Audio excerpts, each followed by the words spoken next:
Facebook had me in purgatory the other day. Did yeah, my phone didn't link and this and that. Oh, wow. Who the heck knows what they're doing all the way up there? They're really weird with that Facebook. Are we on we're in the green room? Good morning, everybody. Welcome to another episode of the Green Room. Yeah, hey, we were just talking about Facebook again. Listen, we got Brian goodness. Bueno back with us today, and we'll introduce him Welcome. a little bit further in a moment. But listen, I put on my Facebook third time's a charm. It is. No, we ran into the Meta giant, what, about 2-3 weeks ago or something? My God. They knocked us off. They knocked us off, and they made it so complicated to get back on. It was like ridiculous. Nonsense. It needed like a degree in like meta programming. And last week we had our veteran show with Jose and Jeff awesome DeMond, which was fantastic. That was a fantastic. So we're going to get back to events today, and joyfully so. And listen, the thing is, I just saw Brian. There's been events all over the place, and we'll get back to it. But just on the political front, it's interesting. Just the thing that struck me is the tone up in Washington these days, where Representative Gosart, from Arizona, and listen, we gotta put a rein on some of the violence at this point. We have these 2 trials going on right now too, and to me, I mean, there's just obviously way too many guns in society, and they're being utilized in so many ways that we never could have imagined. Much like many other things in 2021, living through the zone of the mask. I mean, there's a lot going on, and I think the problem with the guns, and that's a whole other subject, but I think that one's not going to go away anytime soon. No, it's not. It's not. It's been around for a while, and it's the atmosphere in the country right now of division. It's so frightening. It is frightening, and even like those militias, and shout out to the justice system for putting some of those QAnon guys from DC away for a few years. Steve Bannon, another one to drop, thank God. But it's so interesting that the QAnon shaman gets like whatever many number of months that he does. He got like 4 years. He got 4 years. I know. And then the biggies that kind of incited it, where they're still swimming around in the swamp. They're still swimming in the swamp, and they will continue to swim in that swamp. And very much so here in Sarasota County. Oh, very interestingly, I saw that the Martin Hyde campaign had actually hired Roger Stone. Oh my God! Hired Roger Stone as a political consultant at $10,000 a month, which is just insane. I mean, that to me is almost as insane as paying Odell Beckham Jr. $4.5 million to go away from the Browns. Hyde, like nobody gives a crap about the guy. He's this British wackadoodle that insults and is racist as the day is long. And running against Vern Buchanan, who is well regarded. Buchanan, I'm not a political fan of the Buchanan, Vern Buchanan, but I have to say, compared to William Hyde's just way out there, and the guy's just a press wannabe, and he really has no substance to him. He's a loudmouth with a British accent, so he thinks he can say things and get away with it. They called him out when they captured him on tape at the tennis court, referring to Mexicans as a bunch of illegal, like basically rapists and things pre-COVID like that. story, I think, early in it was pre-COVID. But I mean, he apologized publicly, but I mean, he is what he is. But just to pull Roger Stone out of the whatever, I don't know where that connection. And we know Mike Flynn also is here in Sarasota County. They're all. This is like a cesspool. Well, no, so here we are. And here we are living in that cesspool. With the commonly said phrase, and then we'll bring Brian in, TG for C, thank goodness for cannabis. And it's not everything, but it's surely helpful in navigating through a very strange 2021. So listen, just kicking off the events, part of the show. We're very, very, really honored and pleased to have Brian Bueno, who's going to tell us all about CannaFest coming up this weekend. So it's perfect. So if you guys have nothing to do, go out and visit us. Or we have something else to do, change and go. Because listen, here's the thing about cannabis events these days. And I want to wrangle it all the way back to 4 weeks ago or so, Ruta, when, as you know, we were at the Venice Chamber of Commerce business showcase with our name on the board, which is, what was kind of high. And thanks, Don, for putting that together. Because that was really great. That's my parents up above looking down and saying, oh, look at him. I know. But that was a different kind of event that wasn't a cannabis event. That once again, where encouraged to participate in by the chamber. And why do we do it? We do it not to get a patient now and again from it, but we did. It was great. We did. But it was really to continue to forward the normalization of cannabis as medicine. And I think a lot of people are actually surprised we were there. They're like, oh my God, they have a cannabis. Like, oh, you heard comments. I mean, people are like, wow, but it's good. It's making it mainstream. And since then, there have been other events. And as you know, I went up to meet with all the state representatives and state senators from around the country up in Tampa. So that was another type of event. Then there was the event up in Mount Dora. Brian and I were at the event up at the center in St. Pete. I want to give a big shout out to those guys up there, Dr. Ikaza and Mike Moses and his gang. So Brian, tell us what's going on this weekend. And, you know, I can't wait to hear the story because, of course, last year was in Sarasota at the Sarasota County Fairgrounds. Unbelievably awesome event. That was the second one you had there. But I know this year we're going to be traveling south from here out of Venice instead of north. And we'll be joining you on Saturday and pleased, of course, to have a table and what's going to be a fantastic event. So I'm going to open it up to you and just tell us what's going on, man. Yeah. So good morning, everybody. First, I want to say thanks for having me on. And third time is a charm. Here we are. We're doing it. Secondly, I'd like to say, isn't it wild how you just said, even at this stage of your life, you're still trying to impress your parents? We always try to do that. Isn't that pretty wild? You're like, they're looking down on me. I say the same thing about my father, who passed as well. So, but no, I want to go back to the center at St. Pete Beach. Phenomenal event put on by, as you said, Michael Moses there, who owns the center.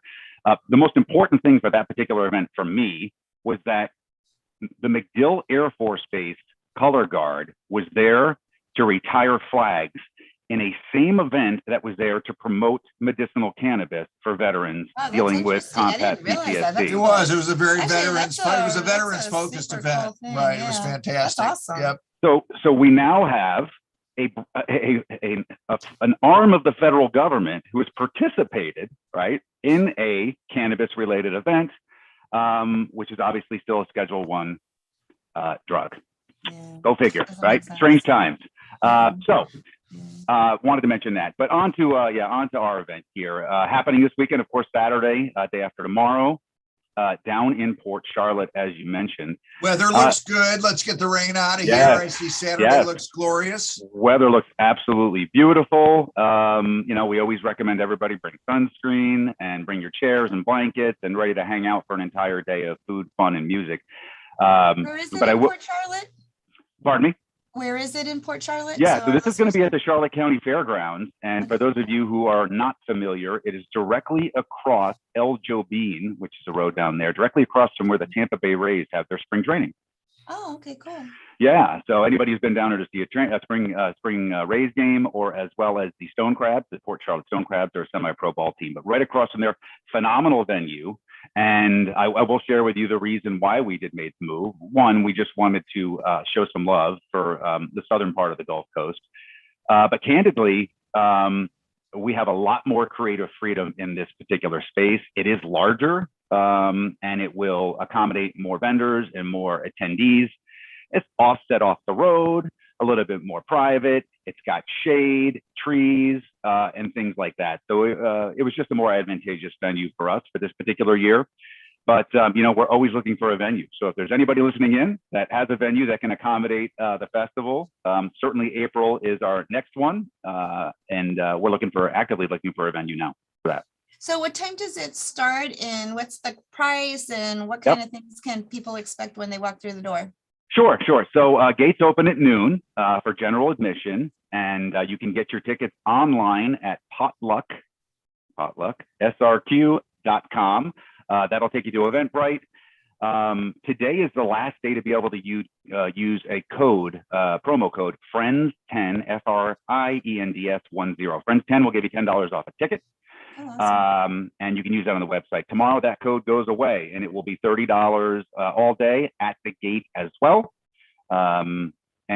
Like I said, 12 to 7 p.m. It's going to get dark towards probably around 5:30, which I think will add a really nice, cool vibe for Serenation, which is our headliner coming down from St. Pete. Oh, cool. Right. Yeah. So there's all kinds of things. So tell me about how the events started, Brian, a couple, 3 years ago, or the events that you've had. And really, I've seen them grow. Yeah. I remember the first one, and then of course last year's was, and this year I suspect is going to be bigger, right? More vendors, and you're expecting more participants and the whole bit. Yeah, so we started off 3 years ago. Primarily, Potluck started off as just a community online. The pandemic, of course, hit, and everything was driven online. Give a shout out to Potluck SRQ too, Brian, because I know you guys are big with the veterans community up there, and that. Now I'll make sure we mention that for sure. Yeah, no, very much so. As I said, it started off as a community locally here. It grew, and then we had folks eventually saying, "Hey, these small scale events you're doing are fantastic, but have you considered something along the lines of a festival?" And I said I had not. It certainly seemed like a daunting task. However, what I tell most people in life, if they ask me how I did it, you just do it. So I am not an event planner by trade. I am in software sales. It's what I do for a living. But through the process of sheer will and determination, you do it and you learn. And as you said, Doc, I mean, coming from our first one, we grew. 420 Fest last April was phenomenal, and we anticipate this one to be equally as great. 154 vendors, I think we are at total. Wow, that's a lot of vendors. Yeah, everything from apparel to glass to smoke shops to physicians to dispensaries, you name it, will be there and represented. 12 food trucks. As well, anchored by local favorite Smokin' Mama Laura's Barbecue, and then of course our 5 bands, also with local favorite Ja Movement coming. Ja Movement. Super. Yeah. Oh yeah, Ja Movement will be there as well. Club. Awesome. Yeah. So we're crazy excited. I spent the better part of the week down there, getting everything put in place. VIP tent was put up yesterday, and we are just, like I said, super excited. And I will mention one thing. It was kind of interesting. Yesterday, I was hanging a banner out by the gate. We run a very lean organization, so I'm the guy. You're the guy. Yeah, I'm the guy. It's really how we can donate so much to nonprofits, because I don't have a huge team that I pay a lot to. So I'm the guy. But anyhow, up comes rolling Charlotte County Sheriff's Department as I'm hanging the banner. And of course, the banner's been on the marquee for the past week and a half, I think 2 weeks. But you never know what type of interaction you're going to get. And look, I have had no exposure to the law enforcement down there. Anyhow, he rolled up. He was actually the field supervisor. So he was a 3-bar sergeant, and put his window down. And we had an absolutely beautiful conversation. Nice. Fully offered his support for the event. All they are interested in is a safe event. Yeah. And took a picture with him in front of the banner, and he even held up a peace sign. So, look, I'm not suggesting that all law enforcement is like that. For sure, there are people that have had poor experiences, but I'm telling you that yesterday was an amazing meeting with law enforcement, and we're incredibly excited to have their support. Oh, that's no. Listen, Brian, you know that the glass, and I think you're like similar in nature to me. You're a glass half full type of. There you go, perfect. A glass. Thank you. Right on cue. That is the green room. Yeah, it's perfect. No, I mean, no. Listen, you're a glass half full type of guy, and you know how much better it is now than it was when we started 4.5, 5 years ago in my clinic, or even longer for those advocates that have been knocking along in Florida for as long as they have. And, listen, that type of encounter with law enforcement doesn't surprise me at this point, because I think they view those people that are out there doing things with honesty, integrity, openness, educational outlook, community outreach, donation, as you do. I mean, those are the things I think that continue to promote things from the direction that we all want to see them go. And I'm so interested in your learning curve, and still to this day, what you have to do to actually get this type of event to be approved by those powers that be it politically, be it law enforcement. So you have to have security, of course, at the event and things of that nature, but not formally have you been connected with the Charlotte County, so it's kind of interesting. Tell me how that all kind of comes about. And do you do that yourself as once again, the guy? I'm the guy. I don't think you're paying an attorney $450 an hour to plow the field for you. I pay them, but not for field work. it's one of those things where, you know, I've learned with most things, right? Just be human, be honest, and be open. And the reality is when you run an event like this, of this scale and this magnitude, if you're doing things that are shady, they're going to get uncovered. And Lord knows I've dealt with plenty of people like that. This is not a black market event. I make that very clear to people. This is not a black market event. And I get that question all the time on social media. Can I buy cannabis there? Can I buy cannabis there? And I'm like, we will have legal product. All the vendors agree to abide by terms and conditions that they will sell legal product in the state of Florida. But, you know, as far as security, absolutely. We've used the same firm for the last 3 years. And I will say the one thing that I'm primarily proud of with this event is we have had zero law enforcement issues. And, you know, it's not to say that that won't happen eventually, but our crowd is extremely respectful, clean, you know, and they're just people that want to come out, have a good time, celebrate the healing nature of this plant, and listen to music, and of course, eat some delicious food. No, it's a family event, right, Brian? Well, you know, what's interesting is that while there is obviously adult-related activities that are taking place at these events, I do not discourage families from attending. So it's all a discretionary thing. If you are a family that is open with your children about cannabis and what it does, absolutely, you're more than welcome to come.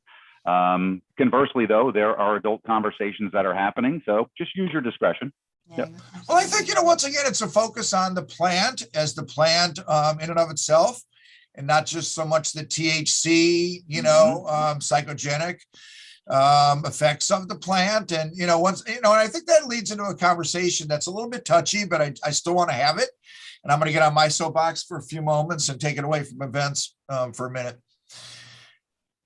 One of the things that really has me frosted right now is the division in the advocate community when we're talking about Delta 8 and other such products that are derived now from the CBD side of the Farm Bill loophole, as we call it. And listen, you know, these products are going to be sold at your event, you know, Brian, because they do fall legal under the state of Florida as they exist now, statute. And I fully respect those people that are doing it appropriately and honestly with integrity. But we also know that we're starting to see 10 milligram and even 14 milligram THC Delta 9 products also being sold. And I'm wondering if somebody is going to try to do that at your festival. And it does fall in under the Farm Bill, once again, that 0.3% by total body weight of gummy weight. And until somebody closes that loophole. So to me, what bugs me about it, a bunch of things, but the thing that bugs me for the green room today is the division in the advocate community right now, because I feel as a physician that there's certain stances that I need to take about safety and about education and about the appropriate testing and labeling of product. And, you know, Brian, you know, and you see these things also, but we get things into our office literally daily that Ruta and I shake our head at, because you have to understand, and I know you know this, what's going on in the Delta 8 world now, and 10 and 6 and P and OH and HHC, is the brochures that get sent out to the doctor offices to try to get us to start to pick up these products in our office. They're marketing hoo-ha. They're just insidious garbage. And listen, can you imagine having a Doobie 1 patient who's never done cannabis right now, sending them into a Delta 8 world first? No, absolutely right. Not. Or absolutely. The other side of the coin bugs me too. If you're taking your Doobie 3 patient in off the legacy market and selling them a Delta 8 product out of your office as their first entry, they're going to be disappointed. They're going to be because what everybody wants is good, pure, clean Delta 9 and the other cannabinoids in entourage product form. So, Brian, I guess what bugs me is that I know I'm going to see many purveyors out there, many of whom I know and like, and I respect their right to make a living, and I do. But I guess my point is, if you're counting on that as a continuous revenue source, I think the state of Florida ultimately is going to have to close it down. And as a clinician right now, I have to take the stance that I'm supportive of a regulated white market as well, which is what I call it. And I hate going to the booths, Brian, knowing that there are people out there that know that that's my stance, and it's a division in the community that we don't need.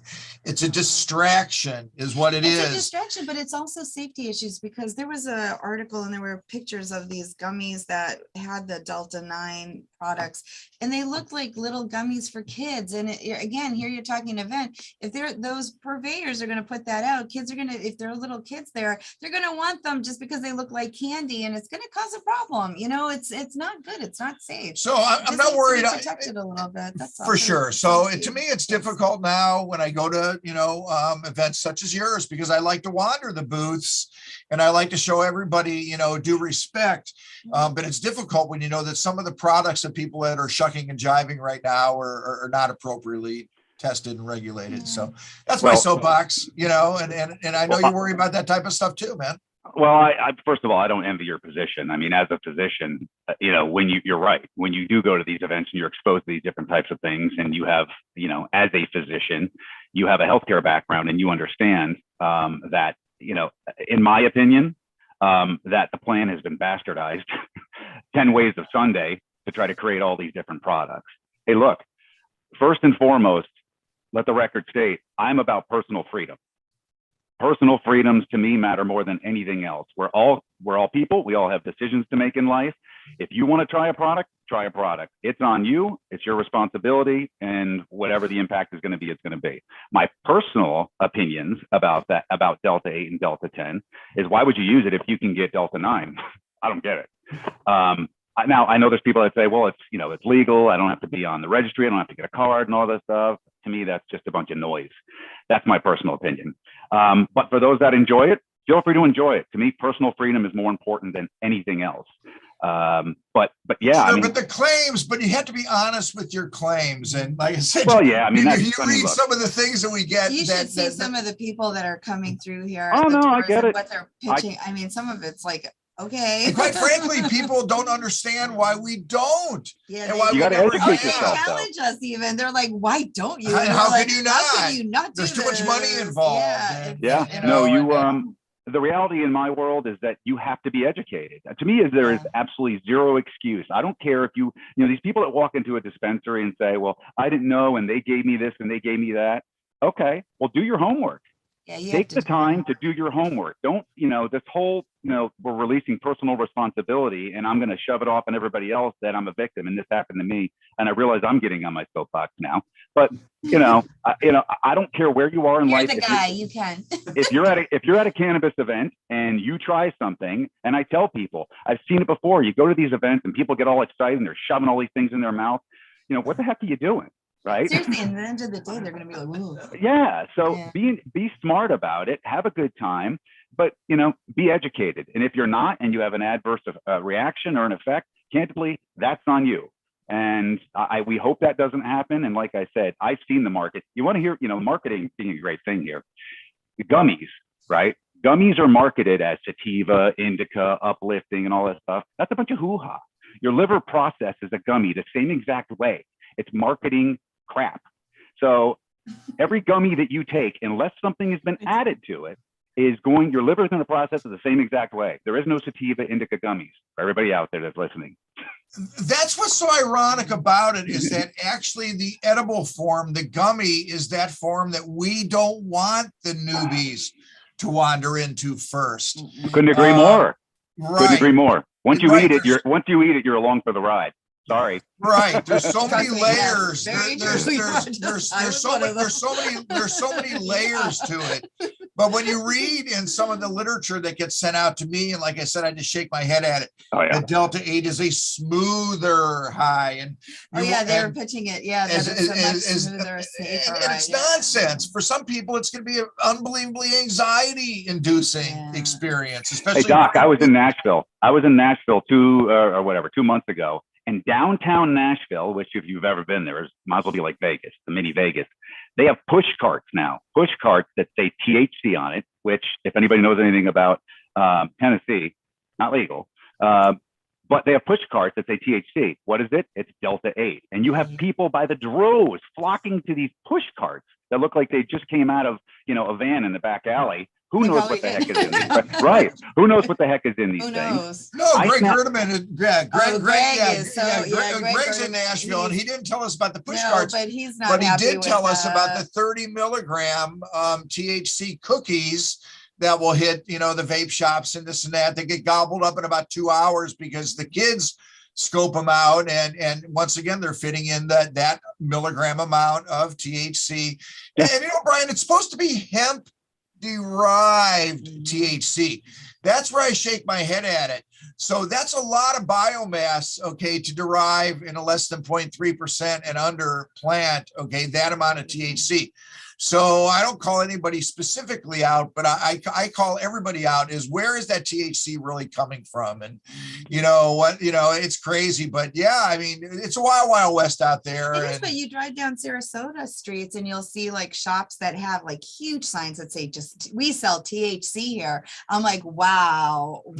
Like, I mean, really, wow. Like on Bee Ridge, there's like 3 places that have huge signs. And just a hint on the legislative side, everybody, this is something that absolutely will be coming up in the legislative session of next year. Well, the reason I got on the soapbox about it is that I don't want the legitimate medical cannabis community to be lumped in and have us put into undue restrictions. Well, and you have to be careful. Everything that you've worked for and this clinic has worked for kind of takes 10 steps back, because you have these people who are still like chucking and jiving and pushing that THC, where you have the legislator saying, we want to monitor this. Well, the doctors are, but you have a whole other industry that's selling this crap out there that you're not monitoring because there's a loophole. Yet the guys who are like us, who are doing it legitimately as a medicine, then we get lumped into that whole brouhaha stuff. See, but here's the point, and I don't ignore it, and I'm willing to jump right into the poop over it. There will be a table at Brian's event that is a medical doctor's office that probably will be selling Delta 8 products, because at Mount Dora there was. And we know that there are medical offices that sell Delta 8 products. There's medical offices that have supported themselves by selling their white labeled CBD product. And my point is, we've always been lucky in not necessarily having to do that financially. And it's enabled me, I guess, to get on this soapbox with other doctors. I'm not alone, but we need to be careful. No one's ever studied Delta 8. We don't know how it metabolizes in the liver. Brian, you are so proper, insightful to say that every oral THC product gets taken through the liver and converted from Delta 9 into 11 hydroxy. This. Doc, come on. Those too big of words. I haven't finished my coffee yet. You're killing me. Right. And you know this, and you also know that probably 80% or so of the oral CBD is also degraded in the liver and doesn't get into the bloodstream. And that's why you see these products, and I don't want to mention one specific name, but Trojan Horse, it has, 100 milligrams of CBD, 100 milligrams of CBD, whatever, and then 10 milligrams of THC. Well, that probably ends up to be about a 10-10 if you look at it, because the THC is being, converted into 11 hydroxy. And then the CBD, 80% of it is not getting into the bloodstream anyway, but it's nuts. It's crazy. And until these products are tested and regulated, I can't feel comfortable about any of them being out there. And I never put anything in my mouth that somebody has given me that's been made out of their house. They may have the best of intentions. I may know them personally. I just didn't see it get made or manufactured. And look, I'm just not going to do it. That's no knock on anybody else, but yeah, I mean, from an edible standpoint, go low, go slow, and know what you're putting in your mouth. Pretty sage advice. Great advice, man. So listen, I don't want to go to the negative, because listen, this is a festive show. Yep. And listen, this is a great thing about events these days. And I want to speak to Florida once again specifically. And I'm not saying what's going to go on at your event necessarily, but the last couple of events that I've been to, outdoor events in Florida, listen, the Emerald Cup is the Emerald Cup out in California, and Puff Puff Pass is Puff Puff Pass. We all know there is no puff puff pass in Florida.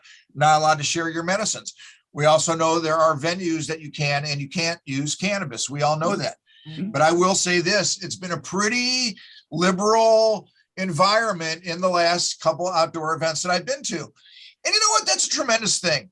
And I think law enforcement knows in general that cannabis events don't incite violence. Okay. I know you have beer and whatever at your event, of course, but we don't see alcohol, over abuse at cannabis events. So it's a peaceful environment. I know yours will be peaceful as well, Brian. I can't wait to be there. We'll have a table, of course, as we love to make sure that we're there, representing our community as a clinic, but also making sure that we support you, because I know this is not easy. And I've always said it, when you go to the, risk of putting on an event, to me, I like to make sure that we're there to make sure that, we're there supporting you. And that's why I love having you on today. And don't forget. So give us all the, details about the event on Saturday, which is only 2 days away. Beautiful weather event. And what better time to have it? So it should be glorious out there on Saturday, man. Yeah, and don't forget to mention, you're going to be speaking at, I've got 345 here alongside Michael Minardi. Beautiful. I will look forward to that.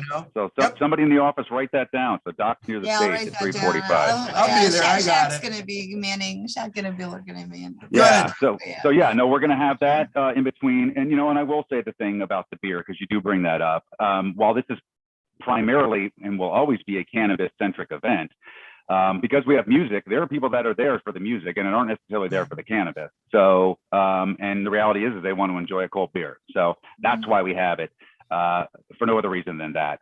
But yeah, everybody come on out this Saturday, 12 to 7. Again, tickets will be at the gate. They'll be $30. However, you can get them cheaper online at Potluck SRQ using that code FRIENDS10.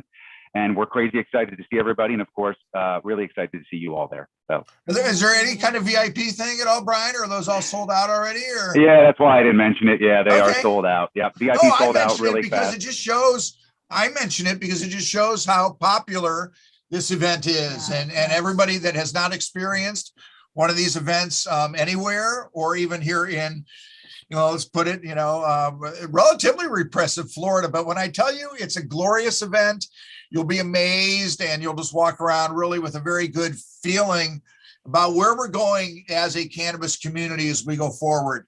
And that's why I'm going to end, today's green room. And Brian, thanks so much for being here.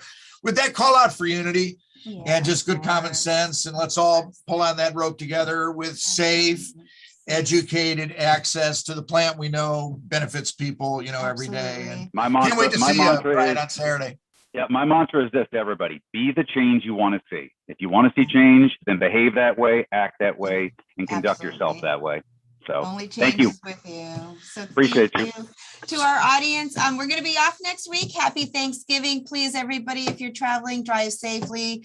The roads are always crazy on Thanksgiving. So everyone take care. Have great time with your family. Enjoy the Thanksgiving. Finally, a little bit COVID less. We'll see you in a couple weeks. So see you in a couple weeks, everyone. And see you. Take care, gang.